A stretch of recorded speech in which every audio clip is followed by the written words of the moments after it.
আসসালামু আলাইকুম বন্ধুরা, কেমন আছেন আপনারা? আজকে খুব ভোরে 6:30টার দিকে বাসা থেকে বের হয়ে গিয়েছি। আ আপনার একটা কোরবানির গরু দেখবো। কোরবানির গরুটা আমরা দেখতে যাচ্ছি কাপাসিয়ার দিকে একটু গ্রামে। একজন গৃহস্থ আরকি যিনি বাসায় লালন-পালন করছে খুব ছোট থাকতে এবং প্রাইসটা অনেক রিজনেবল। তো গরুটাকে আমরা WhatsApp কলে দেখছি, ভিডিও কলে দেখছি। তো ভিডিও কলে দেখে গরু কেনাটা বোকামি। এই কারণে হচ্ছে আমরা সরাসরি যেয়ে গরুটা দেখবো। যদি সব ঠিকঠাক থাকে তাহলে হচ্ছে কিনে ফেলব। তো আমরা ২ টা গরু দেখছি। একটা গরু ওনারা চাইছে ৳১,৬৫,০০০, যেটা আমরা ৳১,৫০,০০০ পর্যন্ত বলে রাখছি। তো মনে হয় দিয়ে দিবে এরকম একটা ভাব। আরেকটা গরু দেখছি এটা ৳১,০০,০০০।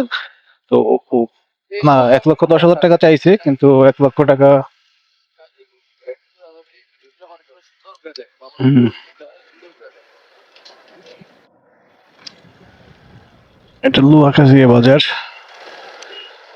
তো যেটা বলতেছিলাম ৳১,৫০,০০০ যেটা ওই গরুটা নাকি অনেক ভালো। সো আমরা এখন যাবো গরু দেখতে। সকাল বের হয়ে গেছি, কিছুই খাই নাই। নাস্তা-টাস্তা কিচ্ছুই করি নাই। আ আমরা আমি আর বিলাল ভাই ২ জন যাচ্ছি। তো আমরা হয়তো রাজাবাড়ি যেয়ে নাস্তা করব।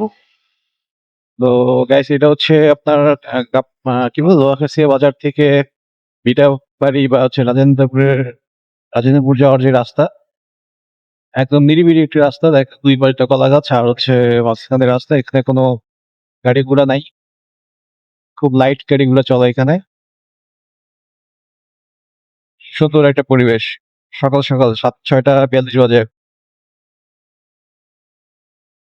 তো এবার কিন্তু গতবারের থেকে এবারে গরুর দাম আমার কাছে কেন জানি একটু বেশি মনে হচ্ছে। বেশি হওয়াটাই স্বাভাবিক। সবকিছুর দাম বেড়ে গিয়েছে। গরুর খাদ্যের দাম বেড়ে গিয়েছে। আ সো গরুর দাম বাড়বে এটাই স্বাভাবিক। আগে আমার মনে আছে মানে হচ্ছে আপনার আ কোরবানি ভাগে দিতাম। তো ৬,০০০ থেকে ৳১০,০০০ র মধ্যে হইলেই সুন্দর বড় মানে ভাগ দিই আরকি। ধরেন ৳৬,০০০ করে ৭ জনে দেয় তাহলে ৳৪২,০০০। আর যদি ৳১০,০০০ করে দেই তাহলে হচ্ছে ৭ জনে ৳৭০,০০০। ৳৭০,০০০ যে গরু পাওয়া গেছে সেই গরু এখন ১.৫ লাখ, ৳২,০০,০০০ হচ্ছে না। তো গতকালকে রাজাবাড়ী যে গরুর বাজার ওইখানে গিয়েছিলাম। ওইখানে যাওয়ার পরে দেখলাম যে আপনার আ একটা বড় গরু মানে যেটা আপনারা আমার পেজে রিলসে দেখছেন যে শুয়ে পড়ছে আরকি। তো বাজারে যেটা হয় সেটা হচ্ছে যে এই গরু-টরু অনেকে আছে ইনজেকশন দিয়ে মানে শর্ট টাইম গরুগুলাকে মোটা তাজাকরণ করা হয়, হ্যাঁ? যেটা আপনি যারা নরমাল ক্রেতা আরকি মানে বছরে একবার গরু কিনি তারা কিন্তু এই জিনিসগুলা বুঝবো না। তো ওই যে গরুটা বাজারে মারা গেছে, তো এই গরুটা যদি আপনি কিনে আনার পরে বাসায় একটা এরকম ঘটনা ঘটতো তাহলে কিন্তু সম্পূর্ণ ভুক্তভোগী আপনিই হইতেন। তো গরু কেনার আগে এই ব্যাপারগুলো একটু সচেতন থাকবেন। কারণ হচ্ছে গরু তো কুরবানির জন্য, তাই না? মানে ত্যাগের জন্য। আপনি খাবেন মাংস, আপনার আশেপাশে যারা আছে গরিব দুঃখী অসহায় তারা খাবে, আপনার আত্মীয়স্বজন যারা এরাও খাবে। এদের জন্যই তো মূলত করা কুরবানি দেয়া, তাই না? আমরা একটু ফাস্ট চালাচ্ছি। আমার গাড়িটা অনেক ছোট গাড়ি। তারপরে ৬০-৭০ এ চালানোর চেষ্টা করতেছি। তো যত তাড়াতাড়ি যাবো তত তাড়াতাড়ি ব্যাক করতে পারবো।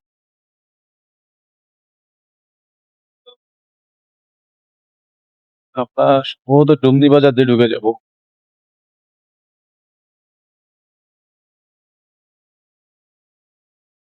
তো আপনারা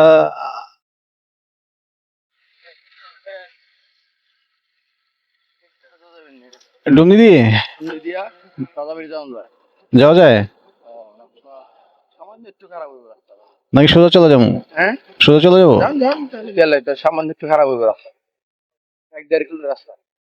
এই চলে হুম, হুম।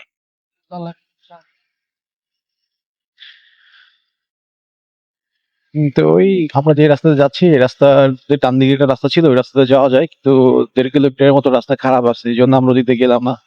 আমরা একটু ভালো রাস্তাতে যাবো। খারাপ রাস্তায় ঝাঁকি লাগে অনেক।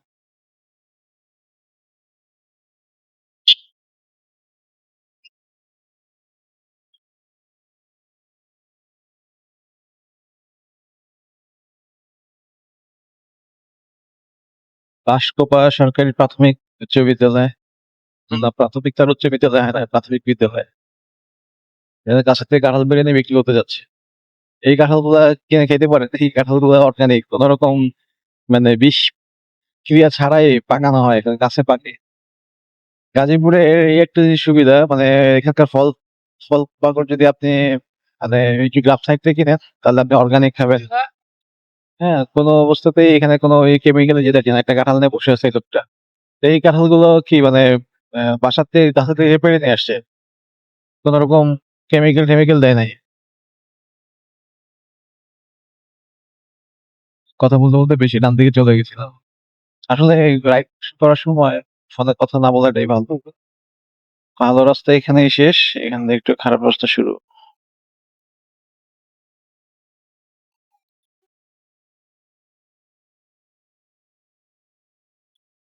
এটারও কাজ করবে, কাজ চলতেছে ঈদের পরে।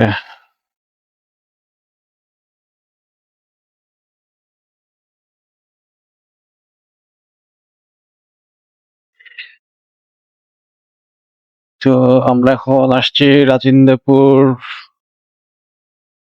ক্যান্টনমেন্টের খুব কাছাকাছি। আমরা সোজাই চলে যাব।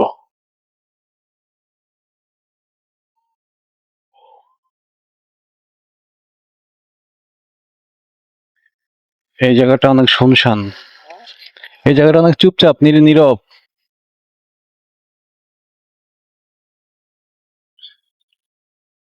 তো যেটা বলতেছিলাম, গরু গরু কেনার সময় আপনাদেরকে কিছু সাজেশন দেই। আর সেটা হচ্ছে যে ধরেন গরু কিনতে যাবেন, আহ গরু যখন দেখতে যাবেন তখন সাথে টাকা ক্যাশ ক্যারি করবেন না। কারণ হচ্ছে এই গরুর speed breaker, hidden speed breaker. এই গরু বাজারে অনেক রকমের লোকজন থাকে, আপনি ক্যাশ ক্যারি করলে এটা মিসিং হওয়ার সম্ভাবনা অনেক বেশি। গরু দেখবেন, ভালো লাগবে, পছন্দ হবে, দেন আপনি টাকা ব্যাংক থেকে উঠাবেন বা বুথ থেকে উঠাবেন, অথবা হচ্ছে একজনকে রাখবেন ক্যাশ ক্যাশ দিয়ে, সে হচ্ছে একটা সেফ জোনে, নিরাপদ জোনে থাকবে, বা আপনার বাসার আশেপাশে থেকে কিনলেই ভালো। জাস্ট ফোন দিলে বাসা থেকে টাকা নিয়ে চলে আসবে। এখন আপনি দেখা গেল কি একটা গরু কিনবেন, 1.5-2 লাখ টাকা পকেটে করে নিয়ে গেছেন। এখন যে গরু কেনার আগে টাকাটা যদি মিসিং হয়ে যায়, তাহলে কিন্তু একটা প্রবলেম, তাই না? একটা সমস্যার মধ্যে পড়ে যাবেন আপনি। তো কি দরকার ঝুঁকি নেওয়ার? তো আমরা আজকে যাচ্ছি, আমরা আমাদের টাকা সব কার্ডে আছে বা ব্যাংকে আছে, মানে ব্যাংক খোলা থাকুক না থাকুক, টাকা আমরা বের করতে পারবো। যাবো, গরু পছন্দ হবে হইলে 10-15 মিনিট টাইম লাগবে, টাকা ব্যাংক থেকে বের করে দিব, বা বিকাশ থেকে যে কোনো ওয়েতে হোক আমরা এটা ক্যাশ করবো না, আমরা ক্যাশ ক্যারি করবো না, ক্যাশলেস মানে ক্যাশলেস মুভ করবো।